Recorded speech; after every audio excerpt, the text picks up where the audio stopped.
అనుభవం.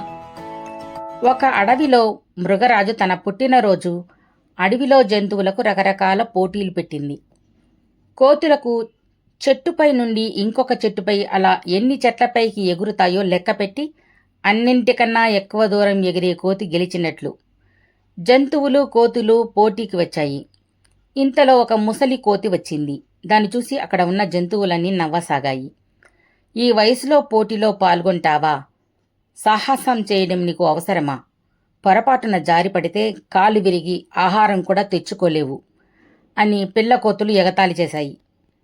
అది విన్న సింహం, అలా మాట్లాడకండి, బుద్ధిగా ఉండండి, మీలాగే తను కూడా పోటీలో పాల్గొంటుంది, ఎవరి ప్రదర్శన వారిది అని గద్దించింది. కాసేపటికి పోటీ మొదలయ్యింది. వయసు పిల్లకోతులన్నీ పోటీలో పాల్గొన్నాయి. కానీ మృగరాజుకు నచ్చలేదు. చివరగా ముసలకోతి తన విన్యాసాన మొదలుపెట్టింది.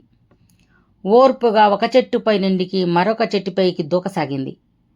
అక్కడికి వచ్చిన జంతువులు కోతులు ఆశ్చర్యపోయాయి. చివరకు ముసలకోతి విజేతగా గెలిచింది. నవ్విన జంతువులన్నీ క్షమించమని అడిగాయి. అప్పుడు మృగరాజు, ప్రతి పనికి వయసుతో పని లేదు, అనుభవం ఉండాలి.